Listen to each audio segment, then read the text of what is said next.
नमस्कार दोस्तों, आप सभी देख रहे हैं दीपक शर्मा के साथ Haryana update daily news channel. इस चैनल पर रेवाड़ी थोड़ी बड़ी खबरें मिलती है रोजाना, इसलिए हमारे चैनल को सब्सक्राइब करना भूले।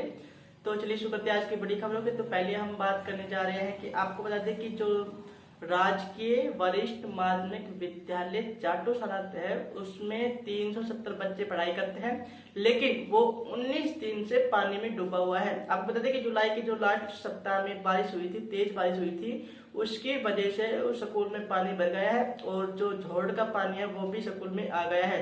इसके कारण 19 दिन से वो पानी में डूबा हुआ है और बच्चों की अघोषित छुट्टियां कर दी गई है। अब टीचर भी बेचारे मतलब सड़क जो दीवार है उसको लांग कर ही हाजिर लगाने के लिए स्कूल में पहुंचते हैं।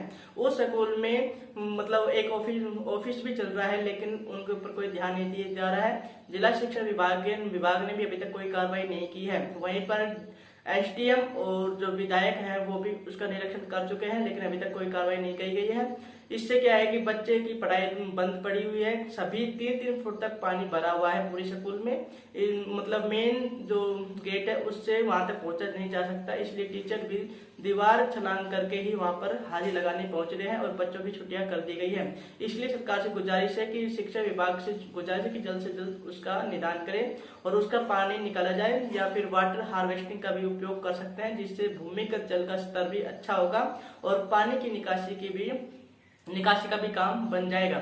आगे खबर की बात करेंगे कि फर्जी बैंक ऑफिसर बनकर कॉल की और ऐप डाउनलोड करवाया और उससे 1,96,000 रुपए अपने ट्रांसफर कर लिए हैं।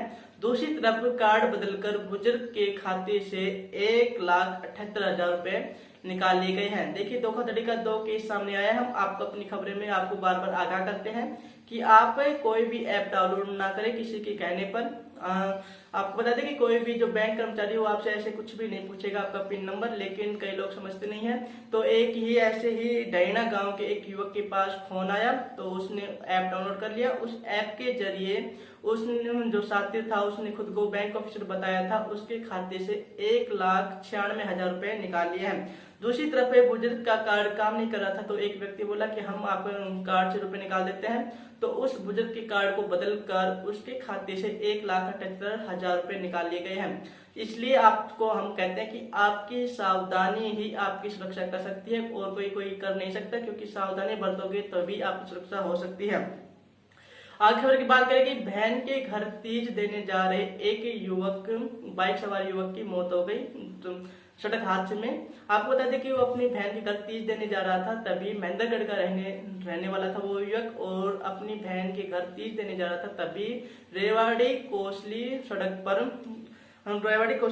पर आप वहां पर उसकी टक्कर हो गई और उसकी मतलब मौत हो गई। अब पुलिस ने उसका पोस्टमार्टम कराकर परिजनों को सौंप दिया है और अज्ञात वाहन के खिलाफ केस दर्ज कर लिया है। आगे बात करेंगे कि ट्राला की टक्कर से एक बाइक सवार युवक की मौत हो गई। ये भी देखिए, रेवाड़ी जयपुर राजमार्ग पर मणिपुर चौक के समीप एक ट्राला ने एक बाइक सवार युवक को टक्कर मार दी, जिससे उसके मौके पर ही मौत हो गई। पुलिस ने पोस्टमार्टम कराकर परिजनों को सौंप दिया है। बाइक पर दो सवार थे, एक की मौत हो गई जबकि दूसरा घायल हुआ है। दोनों ही अलवर जिला के रहने वाले हैं। अब अज्ञात ट्राले के खिलाफ केस दर्ज करके जांच शुरू कर दी है।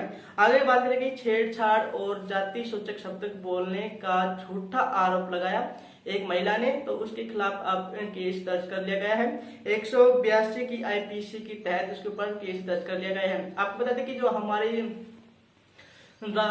सरकार है उन्होंने कुछ लोगों को सुविधा दी है कि वो मतलब अपना बचाव कर सकते हैं, लेकिन कई लोग इसे अपने हथियार के रूप में काम करने लगे हैं। एक महिला ने आपको बता दें कि वो महिला बहरामपुर बड़ंगे की रहने वाली थी। अपने ही गाँव एक युवक पर उसने छेड़छाड़ और जाति सूचक शब्द बोलने का आरोप लगाया था। तो पुलिस ने उस महिला को बुलाया और उससे साक्ष्य मांगे कि क्या सबूत है कि मतलब छेड़छाड़ की गई और जाति सूचक शब्द बोले गए हैं, तो उसके पास कोई भी साक्ष्य नहीं था। तो पुलिस ने कहा कि ये जो इसका महिला ने आरोप लगाया वो सरासर झूठ है, क्योंकि ऐसा कोई भी साक्ष्य सामने नहीं आया है, ना ही वो दे पाई है साक्ष्य। तो पुलिस ने अब उसी के खिलाफ झूठा मुकदमा दर्ज कराने और सरकार, पुलिस का और कोर्ट का समय बर्बाद करने के खिलाफ 182 आईपीसी की धारा के तहत केस दर्ज कर लिया है और अब आगे की कार्रवाई की जा रही है। अब आपको बता दें कि आज की खबरें यहीं तक, फिर मिलेगा हम इसी समय। देख रहे हैं को देखना।